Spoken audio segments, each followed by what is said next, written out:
Hey friends in beauty, if you're a professional makeup artist or beauty pro who is tired of juggling multiple tools to run your business, I got great news for you. Beauty Pro Funnels is here to simplify your life and take your business to the next level. Unlike other platforms like Wix, Squarespace, or Acuity, Beauty Pro Funnels was created by a makeup artist for makeup artists. This is the world's first all-in-one software that helps you book clients, sell your products, and even launch courses all in one place. No need for separate subscriptions that drain your wallet or tools that don't speak your language as a beauty pro. With Beauty Pro Funnels, you're not just getting another booking tool. You're unlocking the ability to create multiple revenue streams. So whether you're behind the chair or not, you're making money. Imagine accepting bookings, selling your beauty products, and offering courses all without the stress of managing separate systems. That could be a big headache. Let me break it down to you one more time. Your website, build it on Beauty Pro Funnels. Your portfolio, build it on Beauty Pro Funnels. Your booking site, build it on Beauty Pro Funnels. And your e-commerce site, host it in Beauty Pro Funnels. Want to offer beauty courses or digital products? You can sell them inside of Beauty Pro Funnels, and you'll be able to send invoices, digital contracts, newsletters, and do all of your marketing directly from your Beauty Pro Funnels account.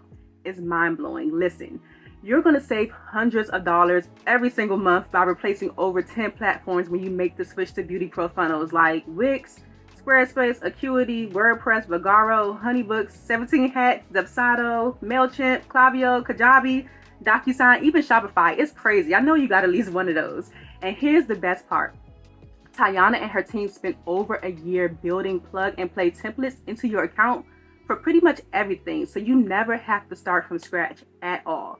So all of your appointment confirmations, reminders, and payment reminders and stuff like that for your clients, they have already been written out for you. You can even gather reviews and referrals all on autopilot. You'll free up so many hours of time each week so you can focus on what you love, your artistry. Plus, with their mobile app, you can manage your entire business from the palm of your hand. Send invoices, schedule appointments, and even take payments on the go. I believe in Beauty Pro Funnels so much that I recently moved the Friends of Beauty site to Beauty Pro Funnels, and I am loving it. It's a game changer because it's not just a platform. I swear it is like having your personal business assistant designed specifically for makeup artists and beauty pros like you. So here's the deal. If you want to see what all the hype is about, visit getbeautyprofunnels.com/friends to get a personalized tour and see how Beauty Pro Funnels can transform your business today. That's getbeautyprofunnels.com/friends because you deserve the best tool for your beauty business. Hey friends in beauty, want to elevate your client experience and boost your income without adding more time to your day? Let me introduce you to Brow Zhuzh Double Duty, an under-eye and brow treatment that targets puffiness, fine lines, and dehydration. It conditions brows and soothes skin after hair removal, making it the perfect add-on while your client is relaxing. Whether you're in the treatment room, salon, with a bride, or on set, Double Duty does exactly what the name says. It's packed with vitamin E, hyaluronic acid, collagen, and caffeine so the skin feels smooth, hydrated, and refreshed in minutes. Pro tip, store it in the fridge for that cooling spa-like effect. Your clients will rave about it. It's available for wholesale or retail at printbeautystudio.com/shop or email hello@printbeautystudio.com to become a pro partner. Let's go ahead and jump into the episode. But okay, the goal of marketing is to acquire customers, but also to retain customers. But when you acquire customers, you want to acquire them at a cost that makes sense for the business. Speaking of like just retention, I saw that you all's retention is like way above, like the loyalty rate is above 50% or something like that. Our customers we love them. Like they show up, they pull up and they pull out their credit cards and they love us. And it's boots on the ground. Out there making sure that, they're in the stores helping to sell the product, because most people think, oh, I'm on the shelf and that the retail employees are going to sell your product. That's not true. There's over like 1,000 different brands in a single Ulta location. And if you're expecting an Ulta employee to just keep your brand top of mind all the time, that's an unrealistic expectation. So you have to so for example, like right now, like we use AI, like if we're going to have a sale, Shopify has this pretty cool feature where you can talk to its chat. I forget what the name of it is, but you can talk to its chat and say, I want to run a sale on the Cocoa Shea body wash from this date to this date. And I want the promo code to be this. AI will go and set it up for you and schedule it, and just through natural language conversation. Wow. Okay. So as the president, how do you go about honoring the founding vision of like what the founder set out to do, but also like steering the brand towards its like next level? Oh man, that's a really good question. Even being able to work with some of the influencers that we work with, like Funky Dineva, like we've been able to work with like Jill Marie Jones, Carrie Hilson. Like sometimes I pinch myself because I'm like, whose life is this? And I Yeah. always tell myself, the life that you have ordered has arrived. As a president, do you get equity? Yes. Ah! Who's doing it for us? Welcome to the Friends in Beauty podcast, a safe space for ambitious beauty industry creatives to have real talk, get authentic answers, and practical tools to grow their businesses. Join me every week as me and my special guest reveal the keys to longevity and success in the beauty industry, from the ups and downs of their journey to the nitty-gritty of their struggles and triumphs. We're spilling the tea on it all, and most importantly, having fun while doing it. You ready?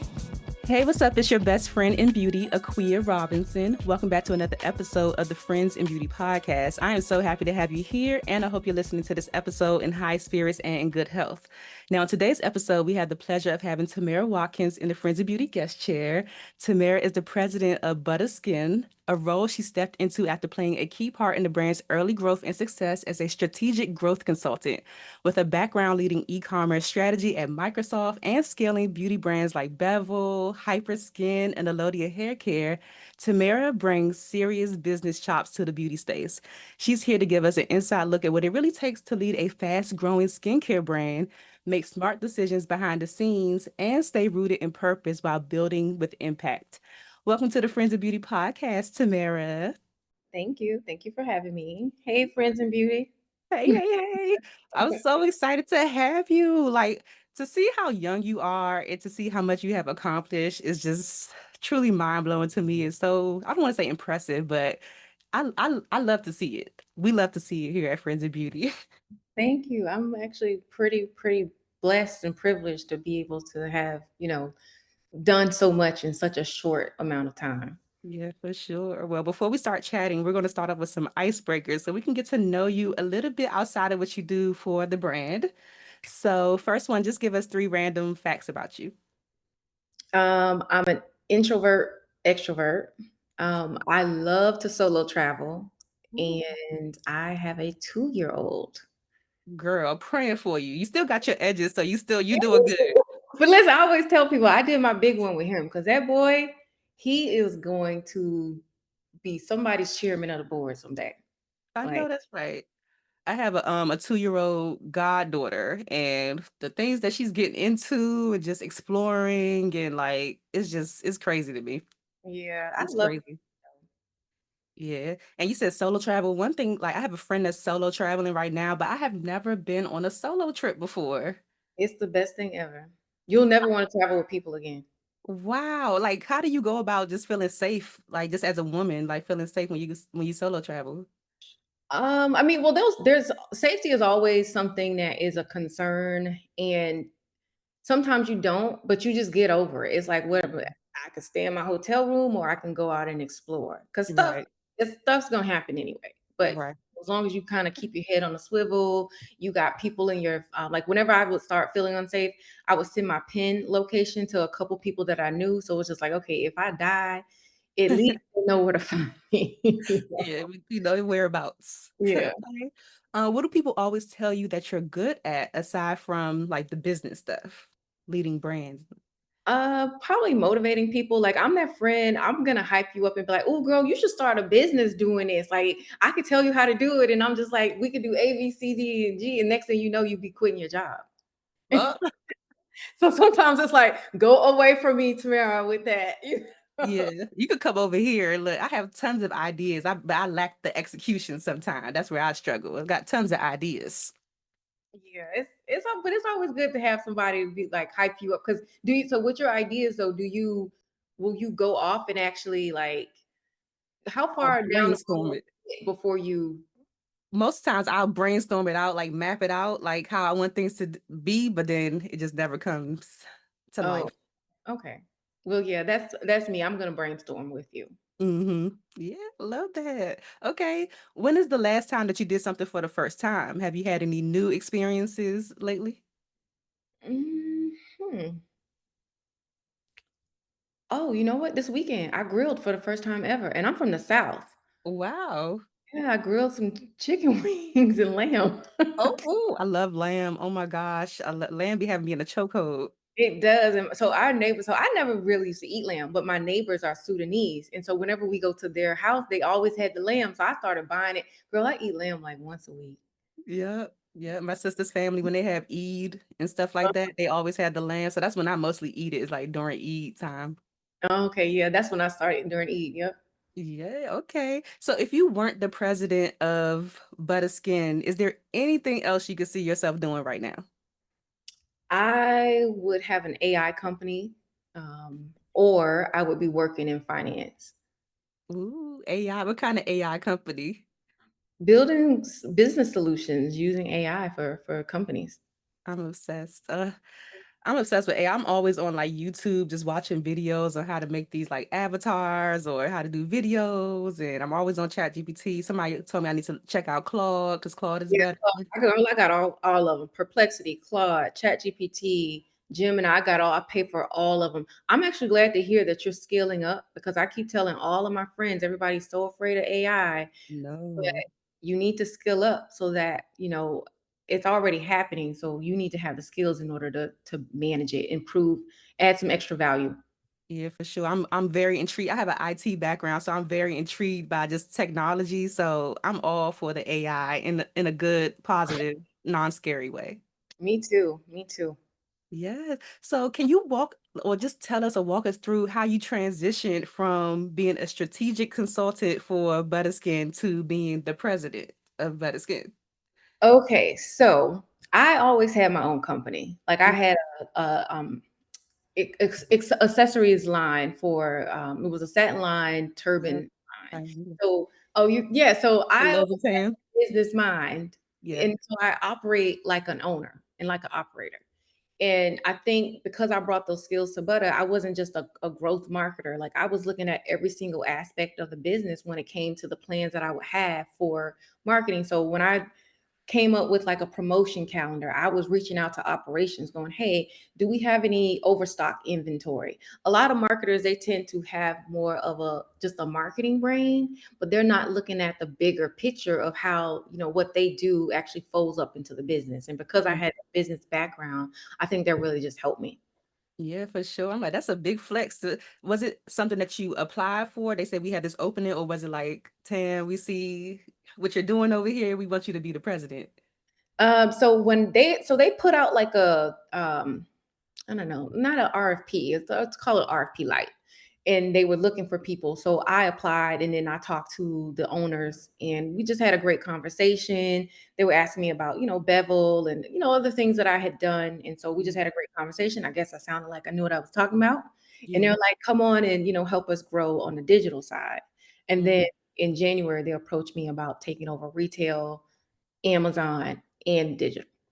Wow. Okay. So as the president, how do you go about honoring the founding vision of like what the founder set out to do, but also like steering the brand towards its like next level? Oh man, that's a really good question. You know what? I always kind of hear so Dorian is the founder and he's very very much fabulous. He's all about elevation. And so I know like I actually have anxiety sometimes about like I've had a couple dreams where he's showed up to stuff and been like this is not how I would want it, because he was very clear in what he wanted and what the expectation was for the brand in terms of just elevating skincare for people of color. So I Yeah. I kind of keep him in the back of my mind in terms of okay, his standards are very high. So I just try to make sure I keep the standards high, but I also operate in a way that we can continue to grow. I was looking at his Instagram page. I was like, "Oh yeah, he does look fabulous. Like he just looks Yeah. so like polished. That's what it is. He has like a very polished look, and I see him hanging out with the celebrities and doing the campaigns and stuff. I said, okay, And he all about a campaign. Like the campaign had to be on point. yeah, So it was always that pressure of, okay, is he gonna like this? mhm, But most of the times he did, and when he didn't, there was hell to pay, but in a good way, in that yeah, it made you be better. Like you knew, like, okay, if you presenting something to him, your I's need to be crossed, your T's need to be crossed, your I's need to be dotted, your mhm, T's need to be crossed. yeah, Everything had to be right. yeah. So it makes you step up in a way and just produce with excellence every single time. Yeah. Yeah. So, like, do you all have a headquarters? Do you work remote? Are you going into the office? Like, what's it looking like over there? Well, our headquarters is in Florida. That's where Okay. the lab is. That's where we do all our manufacturing, our fulfillment. So when you place an order, it's coming from Florida. I go down there like once or twice a quarter just to meet with folks. But I'm actually remote. I'm in Virginia. Then we have a whole team, like they're spread out literally all over the country. Like we Mhm. have people in LA. We have Sophia, who's head of our PR. She's in DC as well. Then our creative director, she's down in Florida. Like we're all over. Nice. A whole remote team, and then the headquarters and manufacturing, all that stuff. The lab is in Florida. Yes. Got you. So, what is a day, a typical day? I can't even say easy breezy, but what does a typical day look like for you as the president with you managing so many different aspects of the brand? So I always start off my day looking at performance. So I look at how we performed yesterday, what are the numbers from yesterday, and then how are we pacing towards our revenue target for the month. And then Mhm. I kind of that drives where my day goes. Like if sales are up, great. How can we keep them up? Our sales Yeah. sales are down. What are we doing? I'm pulling fire alarms. Like what are Yeah. we doing in order to get back on track? Nice. So on the day when on the operation side, on a day when the metrics are a little off, you wake up in the morning, the first thing you check is like the sales were down yesterday. Like how do you go about that present day to make sure that they get up and running? Do you like run a campaign, a social media campaign or something? So I'll go in and look at, okay, what's driving the dip? So if that is, maybe we need to optimize our Facebook ads, maybe we need to optimize our Mm, AdWords ads, or maybe it's our TikTok shop. Like what's going on there? Or is it, if we do have, let's just say, a promotion going on, our customers, like, is there a UX problem, user experience problem where maybe customers weren't able to, maybe the promo code wasn't working? Like, mm. are the links, are we getting any 404s? Because, there's a daily revenue cadence that you normally see. So when you see a dip, you need to go and investigate why that dip is, and then you Yeah. need to pull in the right people to help you fix it.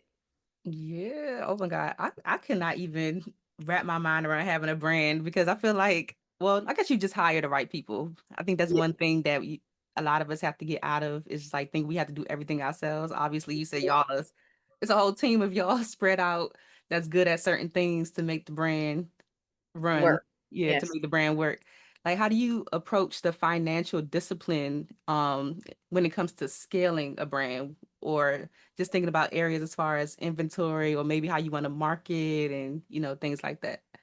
So financial discipline, I always say, you have a budget. So every year, like our fiscal cycle is calendar year. So in November, December, we start planning our budget for the next fiscal year. So the Okay. budget you live in, for me, I live and die by the budget. So what are our revenue targets for Q1, Q3, Q through 4? Then what are our expense budget? Like we cannot go over that. We need to stay under it because the Yeah. goal is to be profitable. So every month I'm meeting with our accounting and our finance team to look at our income statements. To me, this is a business report card. So income statement, cash flow statement, and the balance sheet. So making sure I'm looking at those and comparing it to the actuals, how we actually perform versus what the forecast said, we should have performed. Lord. As a president, do you get equity? Yes. Ah, Who's that's doing it random. for less? Sorry. Who's doing it for less? But yeah. That's really cool. When you were in school, did you envision like your career going like this far or even further than where it is now? Girl, no. So my family owned assisted living facilities, and my mom and her sisters ran it. And it was such a grind for them. Like they were always working, like they were like slaves to the business almost. And I remember looking at the way that my mom had to work so hard, never having a day off. And I said to myself, I never want to own a business. So I Hmm. went to school and I wanted to be like a pharmacist. In my mind, I was like, oh, I'm going to open up pharmacies in like West Africa. And look at me. Look at you now. Now. So no, that was not the plan. It's something that I fell into and figured out I actually really enjoy. And Hmm. I just continue to like hone my skills so that I can learn as much about, different aspects of the business as possible. Because like I said, I worked in marketing, but I was talking to the people in finance. I was talking to the people in operations just to understand all those different levers that a marketer should be considering when planning out, their strategy. Yeah. When it comes to figuring out the marketing strategy for a brand that already exists, like how do you go about? I'm always just like I don't know if marketing has really like truly clicked in my head yet, because I feel like I could do a lot better with like marketing, even the podcast and just my brand in particular. But what is the goal with marketing? Just to get So customers or yeah, awareness? it's to acquire. So okay, awareness is one of those things that depending on what stage your business is in, I don't find awareness it's valuable. But if it's awareness just for the sake of awareness, to me, that's not as valuable. So you might have people come to you and say, oh, you're going to get some awareness out of this. But I'm like, at the end of the day, the most important awareness is a customer conversion, meaning someone has paid you money to buy your product. So to me, that's valuable awareness. But if it's just awareness for awareness sake, uh, not Mhm. too interested. But okay, the goal of marketing is to acquire customers, but also to retain customers.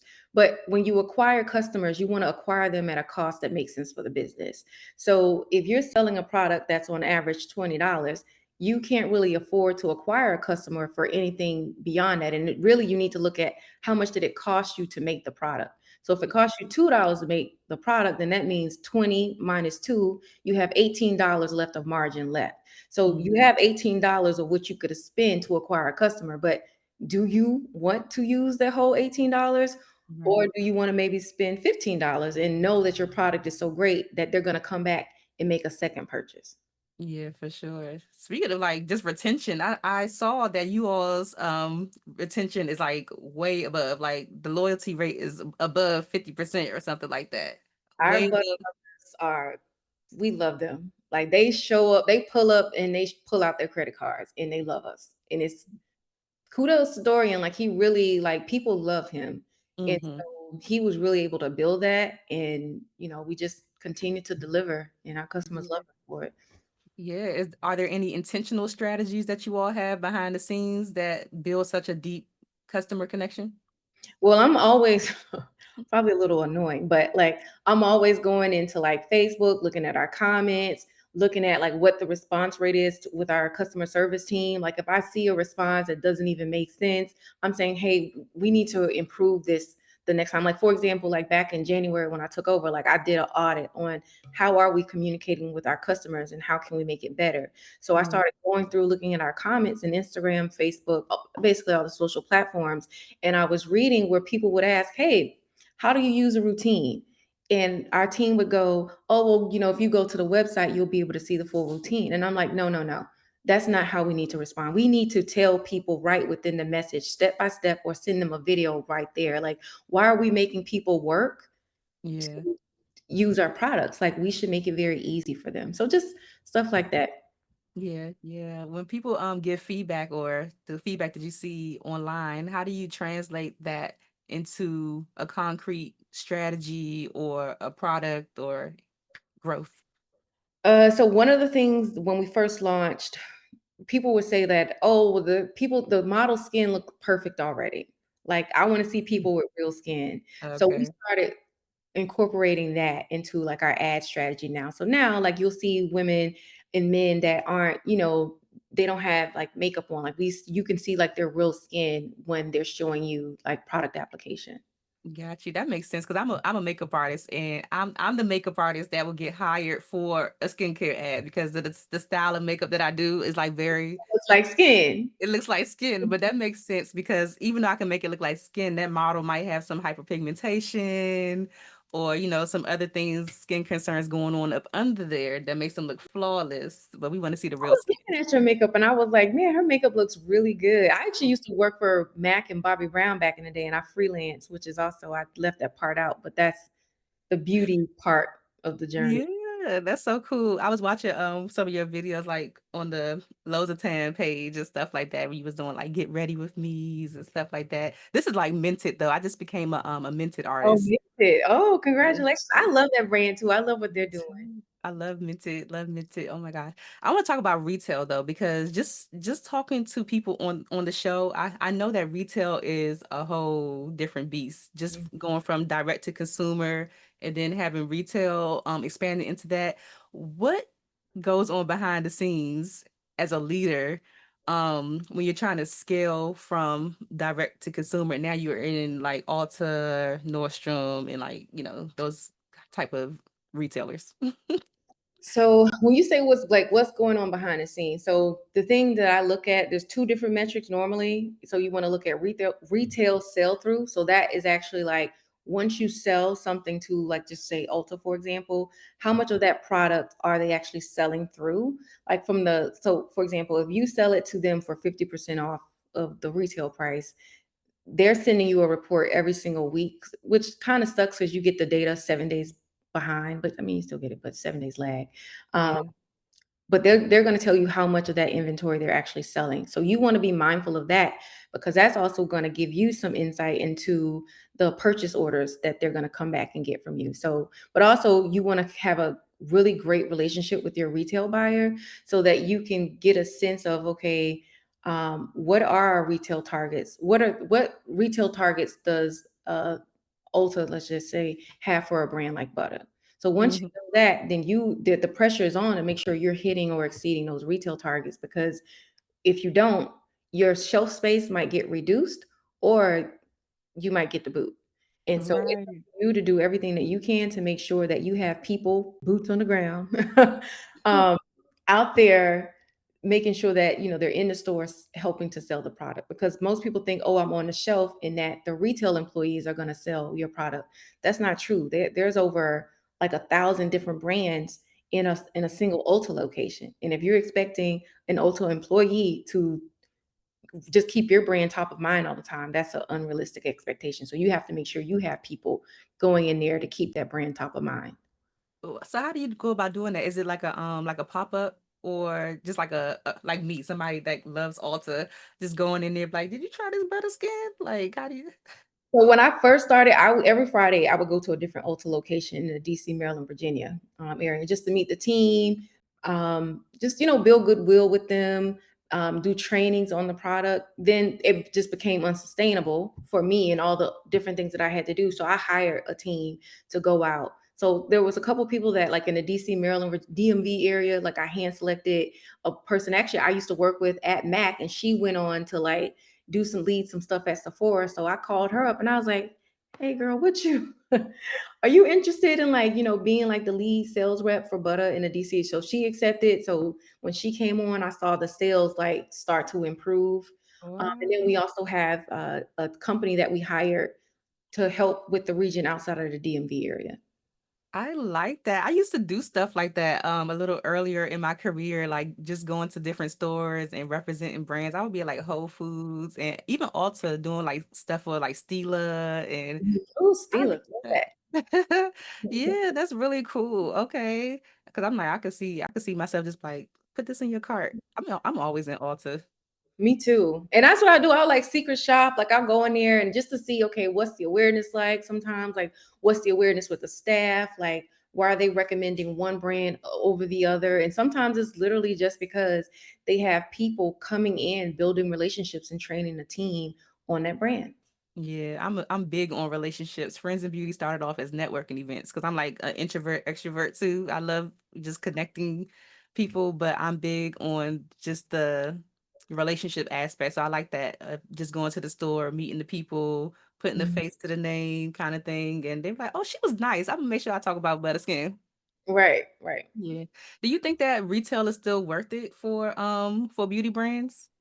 It depends on a retailer. Uh, You would need to, because there's some retailers that they do more on their .com than they do in the actual stores. And yeah. then there's some retailers that we have that they kill it, like 70 to 80% of the business is in the store. So it just depends.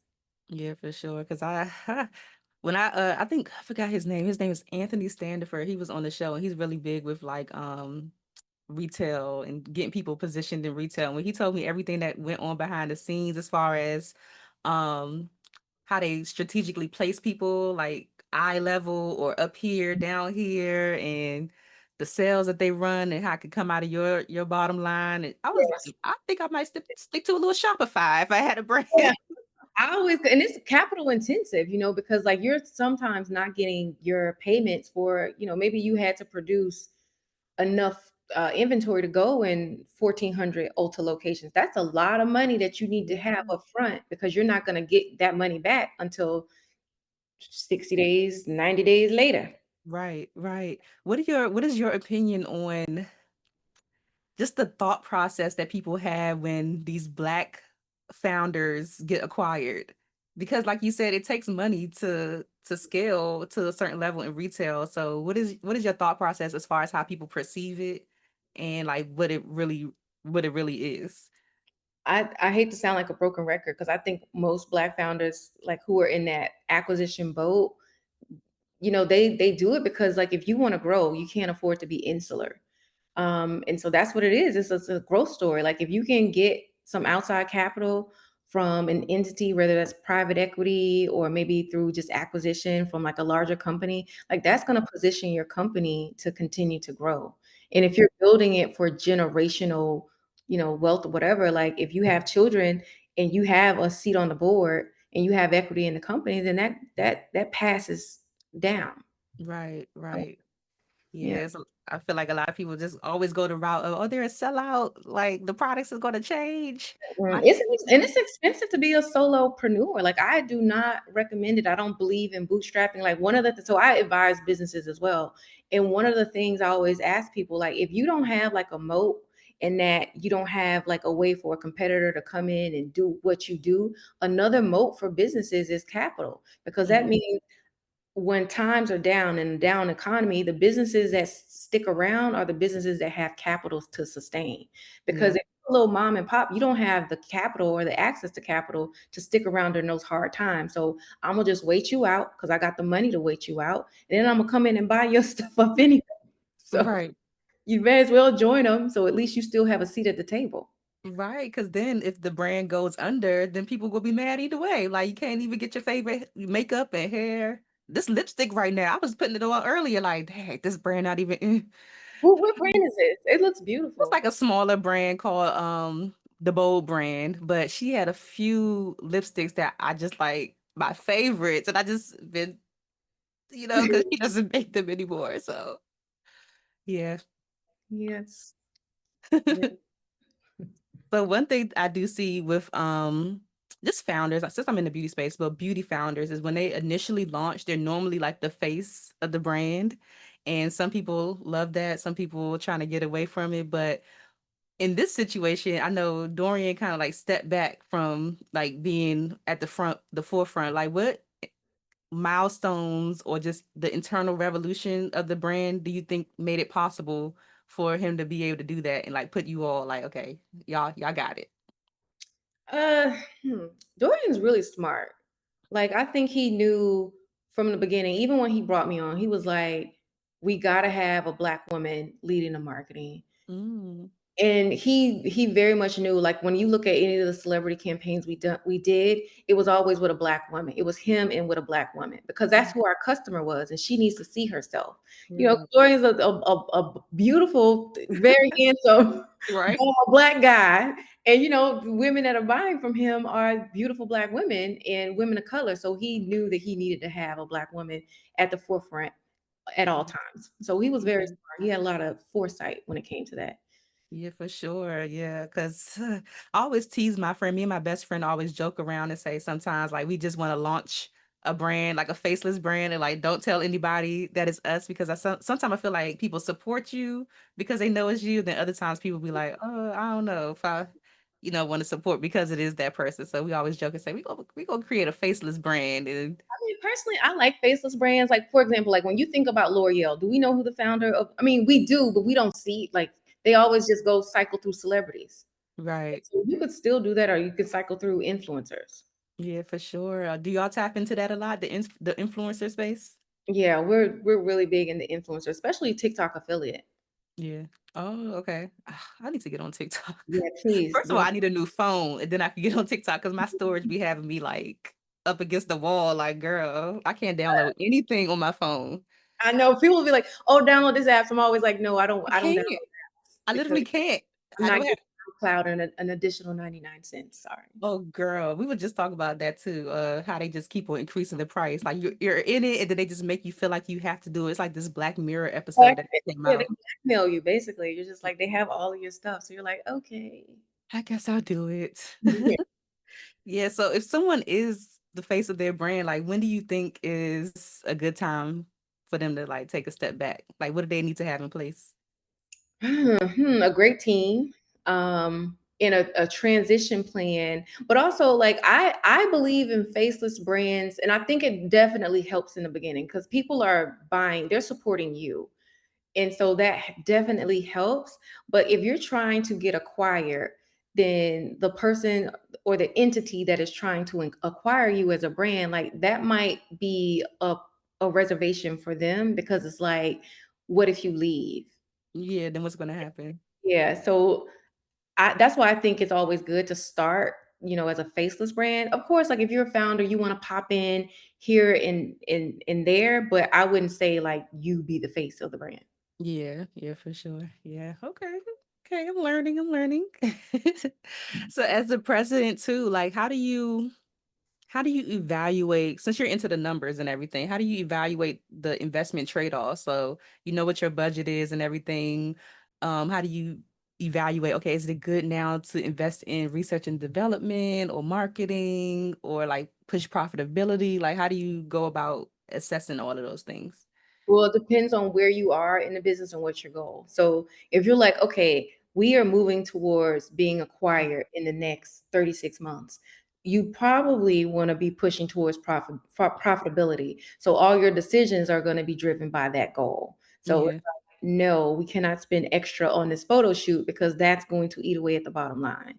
Yeah. But if you're in growth mode and profitability, because normally to me, growth and profitability don't really coexist because you're in growth mode, you're typically acquiring customers and counting on the money on the back end. And Mhm. that's where your retention and your LTV comes in. But if Yeah. you're shooting for profitability, then more than likely the growth is going to be there, but it's going to be very incremental. Mhm, mhm. I can understand that. Do you foresee, as far as Butter Skin growing? I know you have experience with crowdfunding and things like that. Do you foresee Butter Skin kind of following that similar capital path, or? No, I don't think we'll do crowdfunding. The crowdfunding you typically see with brands that are undercapitalized. Like with the Lowe's of Tam, I was undercapitalized, so I was bootstrapping, getting SBA loans, that kind of thing. But I didn't have a constant source of capital through like private equity or something like that. Um, Gotcha.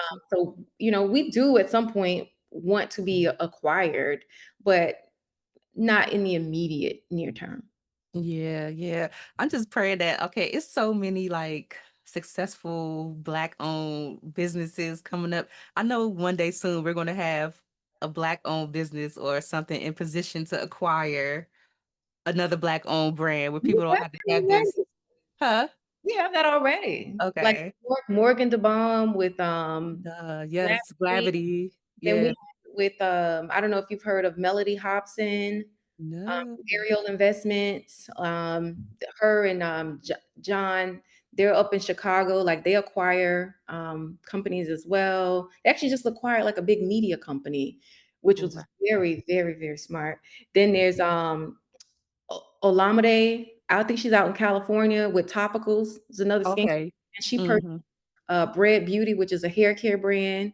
Amazing. We got them. We're doing it. We're doing Yeah. it. I'm not as like if we compare the numbers, obviously Mhm. to our counterparts, it's much less, but we're getting there. We're getting there. Yeah. Do you think people would have less of a problem of Black-owned brands getting acquired if it was from another Black company, or they still have a problem?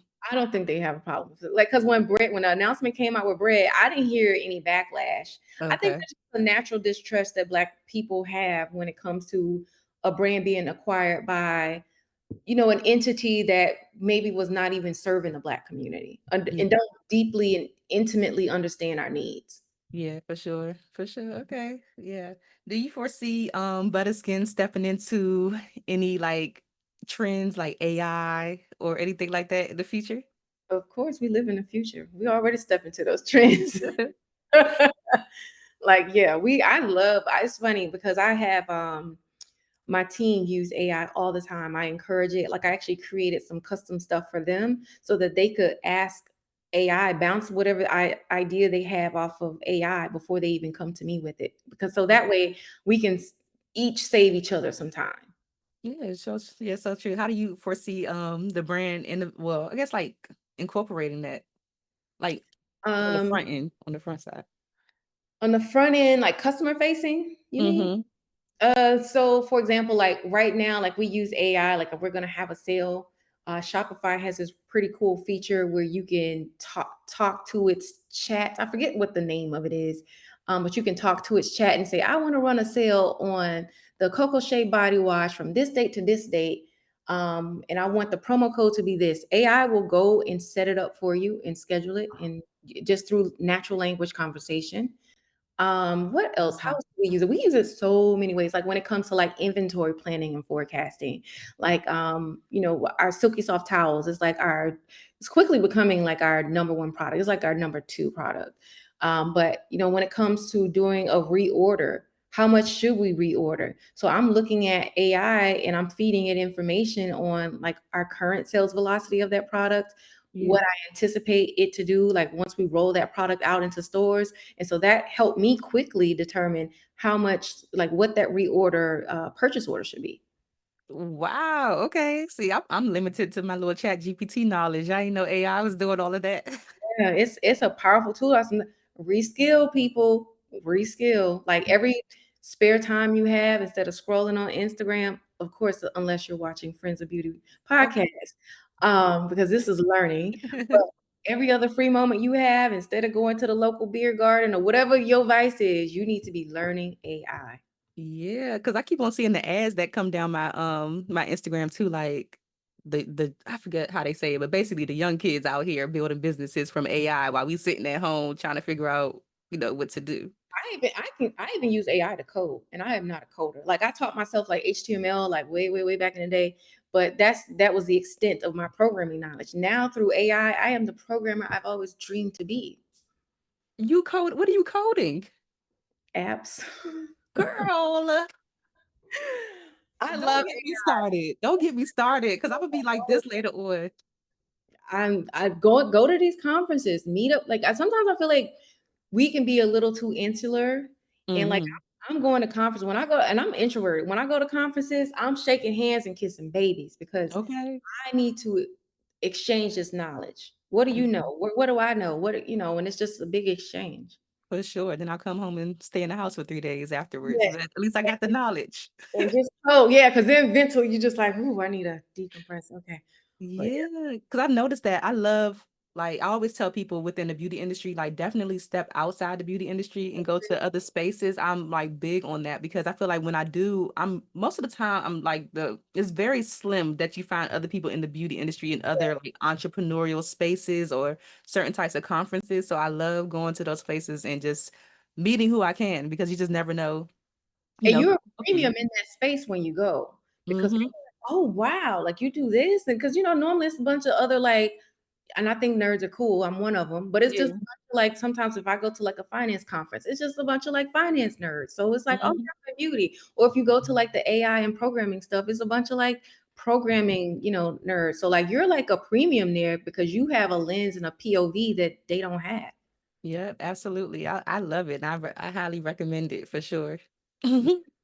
So how are you surviving out here with the 2-year-old and all the work that you have to do? Like how are you making time for yourself and other things? So I hire a sitter on the weekends and in the mornings to come and help get my 2-year old ready. So that way, mentally, I can be ready to start my day without having a little person, a little parent, make so many demands on me. And then Yeah. on the weekends, I have a sitter to come. So, like, if there is like just going to get a pedicure or seeing my girlfriends that I haven't seen, in 3, 4 months, like I Yeah, have time to do it then. yeah, for sure. Self-care. Yes, it's huge. Honestly, you know what? I was thinking, I was like, I get so jealous of women in families who have their like moms and their sisters and their aunts and brothers like that live in close proximity to them because Yeah. it's like you have childcare that you trust most times. Mhm. And they want to, care for your child and it's not as transactional, because whenever Yeah. I have to buy my free time and my self-care. Yeah. So women who live, I always tell people if you're thinking about starting a business, it's going to be very difficult. So you may want to move to an area that's cheaper to live, but also where you have built-in child like support, uh, Yeah. specifically for your child, because anytime you want a free moment, like I literally have to pay for it. Yeah, for sure. Your family is still down south? Yeah, they're all in South Georgia, North Florida, and my husband's family. He has some family here in Northern Virginia, but they're all busy and they have lives too. Like one of them, like she just graduated all her children, so I know she's not trying to like She start over. might, because sometimes they get bit by this weird bug. Like all their kids are grown, but they want to hold somebody or they want to care for somebody like little. I don't know what that is. Yeah, maybe. I think I probably need to do better with that because like my son's personality, he is so determined and strong on what he wants. I'm always like, let me give you the manual first. Let me give you a couple warnings. Although she's also a very strong personality, so she might, be able to keep him in line. Mm-mm. These kids, I don't know. I don't know, but yeah, the support is definitely important. I always hear people talk about there's no such thing as balance. I'm learning that there's no such thing as balance, even though you could be married and have the village and like all of those things. It's still gonna follow you. It still go fall on you. That's what my best friend said too. She's like, girl, because I don't have any children. I have a cat that's, Enjoy running around. it. Yeah, running around here somewhere. But she's like, yeah, when that happens, like even if you have a partner, it still gonna fall on mom a lot of the times until they get to like a certain age. Even the mental load, even if because like I remember I had to go on a work trip. I was like in Seattle and he got sick. And my husband, he's a physician, so I trust him to a certain extent with our child, even though he's no pediatrician. Yeah. But still the mental load and the mental burden of, okay, I'm away. Why did I leave knowing that he was sick to go work? It still falls on you because my husband can go off and if my son gets sick, he'll be like, oh yeah, go get some Miralax. He'll be all right. That's so funny, Miralax. That's what I'm giving my cat right now because she been a little, He's a little backed up. you a Yeah. little backed up. That's what they recommend. I'm like, Miralax. Okay, sure. Yeah. But yeah, the men, they just operate a little different. Yeah. Okay. So how long you been in the DMV area now? On and off since 2023. I came to Howard 2020, not 2023, 2003. Okay. So I was like, okay. Finished. Then I moved to New York for like a year and a half, came back, moved out to the Bay for like 2 months. Mhm. The Bay was not for me. And then I moved Mhm. back. So let's just say since 2003. Okay, 2003, yeah, like I said, people that go to Howard, they never leave. No, How was your time at Howard? I loved it. I Yeah. loved it. I guess I should expound upon that, why I loved it. So, But I went to high school across the street from oh, Howard. you're Danica. Yeah, I went to Banneker, so I was always on the campus. Yeah, like I would have been too. I'm not, yeah. So okay, first off, being around so many amazing, smart, diverse black people. And I think sometimes when people think of HBCUs, they think of like a homogenous group of black people. Not true at all. Like you meet the Jack and Jill types, you meet the types that grew up in Brooklyn in Marcy projects, you meet people like me who came from like damn near farm. You meet Mhm. people from Ghana, South Africa, Ethiopia, like all this, but they all have one thing in common, in that the pursuit of, academic achievement is there. So it's just like iron sharpening iron, and the professors were just amazing. Like now it's funny because I can't even drive near Howard when it's like freshmen moving, because I just get so nostalgic, and I don't want to weird the kids out just because I could. Like, oh my god. But I just love it. Yeah, my sister went to Howard. She graduated in '04. Yeah. Oh, so she was 3 years. She's 3 years older than me. Okay, yeah, she graduated '04, and yeah, she had a great experience. But I feel like even a lot of the times when I see so many, like you said, it's just like a hub for excellence for real. Because I see a lot of people who come out of Howard and they're doing like big things. Yeah. I feel like Howard is like a prerequisite for greatness. Like, Like, it might be. It might be. I told my husband, I was like, listen, I'm only paying for our son to go to Howard or Penn or Morehouse too. Morehouse. I'll take more. Morehouse. Okay, okay. You have to tell me about your travels to Ghana. I just want to know. Like, how was your experience going to Ghana and So when we got ready to start this podcast, I was on the phone with my cousin, and she's going to Ghana for the first time, like in like 3 weeks. mm, And so I was just preparing her for that. I love Ghana. I haven't been since COVID started, but I keep in contact. Like my best friend is over there. He's Ghanaian. Like I can't even describe it, but I remember the first time I went back in, man, I don't even, when was that? 2014, I think I went to 2013 is the first time I went. I remember sitting on the plane crying on my way back because I just wasn't sure, like, am I going to be able to come back here? This place was so amazing. Like I wish I could bottle it up and yeah, give it to everybody, because everything you had even heard about the continent of Africa and the people that live there was just completely wrong. Like, mhm. They did that on purpose to keep us away. They yeah. knew. And I felt poor. I felt poor there. And I was like, hold up.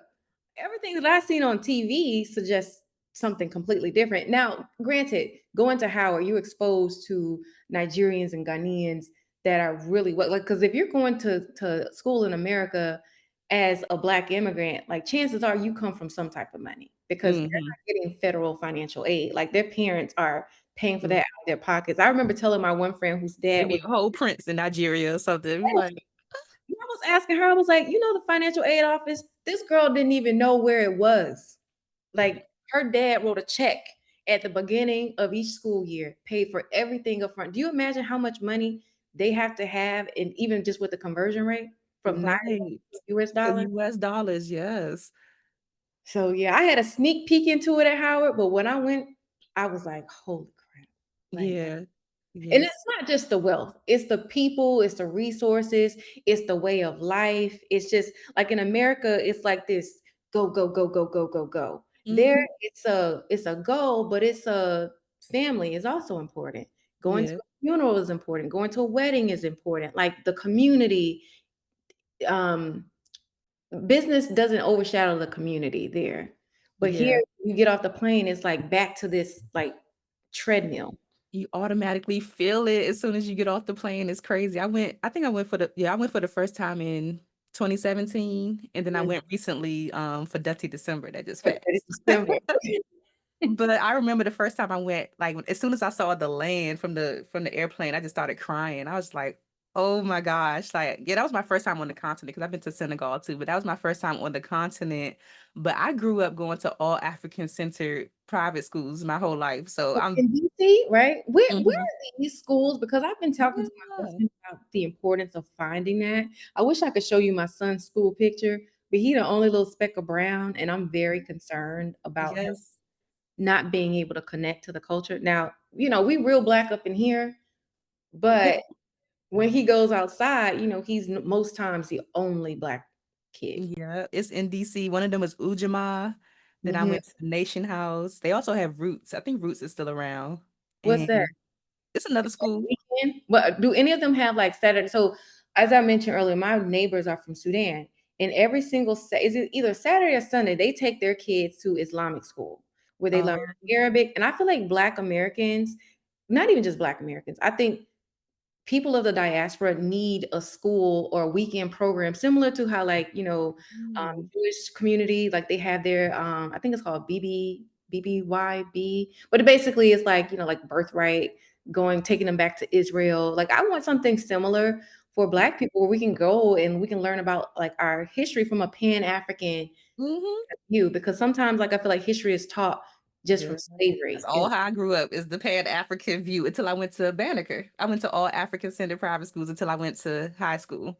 So that's the lens that I come from. It's just I was in a I don't want to say a bubble. It was a good bubble. I was in a good little bubble for I the think first part of bubble is my life. good because when you're young, you need to be very like strongly and firmly rooted in who you are before Yeah. you go out getting all this extra exposure and influences. I'm so Your grateful for it as an parents, adult. your Hmm?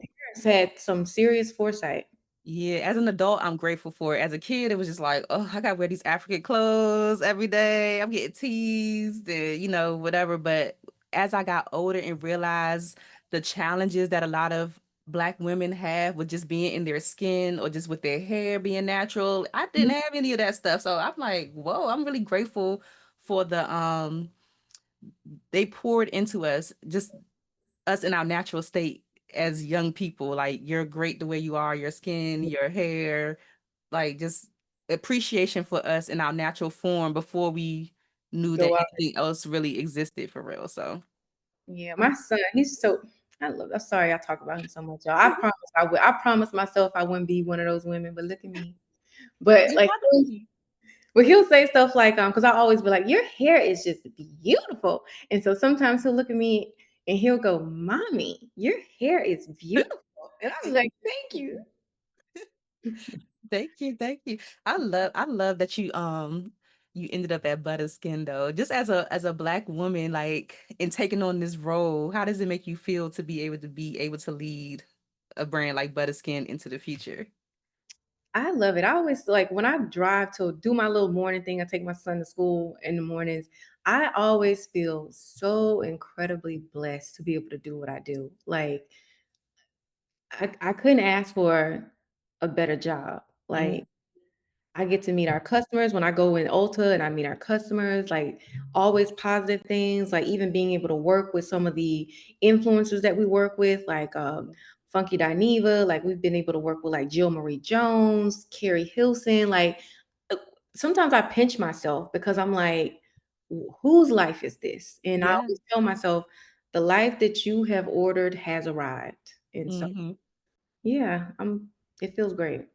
Yeah, and I love talking to people like you too, just to explore the other sides of beauty that we don't really talk about because we're so front facing as like makeup artists and hairstylists, nails, and things like that. But the corporate side of beauty or the business side that is fueling the brands that we love is like super important as well to understand what's going on over there. Yeah, I agree. Yeah. So what do you want your legacy to be with all of the work that you're doing? Maybe I don't know if you'll go into another brand one day, but as far as like who you are at your core and what you contribute to the space, like what do you want your legacy to be? I want it to be one that helps to lift and guide um, and invest in businesses that are founded by people of color. Like in my next life, I would love to be an investor, and Mhm. that's what I'm working towards. Like I don't know if Butter will be my last brand. Like depending whatever happens, but I want to start like a private equity group to where I can invest in businesses that are basically what Ariel Investments is doing. I'm a huge fan of Melanie Hobson and what they're doing at Ariel Investors. So I would love to create something like that where I can provide capital and also like guidance to people of color that are coming up with some amazing businesses. Yeah, for sure. Same kind of similar for me. I won a couple of grants, so I know I want to get Friends in Beauty to a point where I could like offer like funding and grants to other beauty professionals and stuff like that to help with their businesses. So Well, if you want somebody to be on your board, girl, that's yeah. awesome. I want to be on boards. Like I want to help drive the strategic path Mm. of the future Yes. brands. I love that. Is there anything that's coming up next for you or Butterskin that you could share? Yeah, we're about to roll out our shameless plug here, but we're about to roll out our silky soft towels into all 1,400 Ulta locations. Wow. that is about to be huge for us. And we're also launching some new products at the top of next year. And we're partnering with some influencers that you all know and love for holiday to launch some collections with them. Okay, we can't wait to see it. We're gonna stay glued to the socials and all of those things. Thank you. Thank you. Yes. Well, before you go, I have to ask you the Friends of Beauty rapid fire questions. So whatever comes to your mind, you can spit it out. And if you need to elaborate, that's fine too. So the first one is, what are the top 3 keys to your success so far? Being able to put myself in uncomfortable situations, learn from other roles outside of marketing, and over maybe sometimes like overstating, being confident, like overstating what I can actually do. But I go and make sure I research to make sure I can do it when day one of the job starts. Okay, I like that. How do you measure your success? Hmm. Um. Impact, like quantity. I'm a numbers girl, so everything for me is always going to come down to numbers. So like, do we hit revenue goals, but also how I feel at the end of the night. Do I Mhm. feel good with the decisions that I made, that day? Okay. What's the best advice you've ever received or a piece of advice that always sticks with you? This guy named that I work with at CVS Pharmacy, his name was Sidney Wabara. He told me that success is doing things when you don't feel like doing them. Mm, which is all the time. Well, most of the time. A lot of times. Guess I'm successful. Okay. What advice would you give to what advice would you give to a brand owner right now who is just struggling and they're just like, I'm probably just gonna go back to corporate and just quit this whole entrepreneurship thing. So I work with people who are at that point in their business. And one Mhm. of the things I ask them, because again, I'm a numbers girl, the math has to math for me. So one person I met with recently, she was a therapist full time and she has this brand. And the brand is losing $10,000 annually. And Mhm. I was like, what are some skills that you can, like, how can you upskill so that you can make more money at your corporate job? And are you maxing out your 401k? Because why are you doing this? Why do you have this brand? Like, what is it giving you on the inside? Is it just because you want to take more vacations? Well, you can take Mm, more vacations if you just make more money and save and invest more money. So I yeah. was like, if it were me, I would tell you to shut down this business because it's losing $10,000 a month versus you absolutely know with some certainty that if you upskill, you can make an extra $40,000 a year. Yeah. So just putting a pause on it maybe and then coming back to it. Put a pause to it, but look at the numbers. Like, okay, Yeah, how can is it making sense? yeah, like, if I did this, how much revenue will this drive versus if I just, locked in at my corporate job, how much more money can I make? Maybe upskill Mm, myself. got you. Does that Okay. answer the question? I hope Yeah, it. for sure. Yeah. Mm, that answers for somebody that's going through it. Okay. Thank you. Yes. What's a resource that helps you in Butter Skin or when you had your business that you could share with the friends and beauty community? All of those AI programs, ChatGPT, Claude, Gemini, Perplexity, and YouTube University. Yes, my favorite, YouTube University. I need some stock in Google because I'll just be on YouTube all the time. You have a 401k? Mm-mm. Well, anybody with 401k technically owns stock in Google anyway. Okay. Yeah, I don't have a regular little job. Oh, you can get a Ah, 401k, a simple 401k, which is sorry, a solo 401k, which is for people who are entrepreneurs. okay, can I Technically, do it with my Roth? you can. You can have Oh, a Roth 401k and you can have a traditional 401k. do it with my Roth. Okay. Okay. So the last one is a statement that I just want you to repeat and just say, my name is blank, Tamara. Mhm. And the key to longevity and success is blank, whatever you think it is. Okay. My name is Tamara, and sorry, let me start over. My name is Tomara Watkins, President of Buttah Skin. The key to longevity and success is your confidence in yourself, but also your ability to do the job that you're doing. I love that. Okay.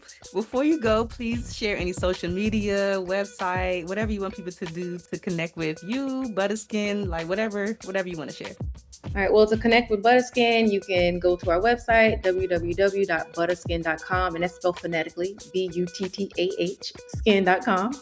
Or you can connect with us on the socials at Buttah Skin. And if you want to follow me, although I must warn you, my Instagram is not lit, but message me, slide in my DMs. It's Beauty TEO on Instagram.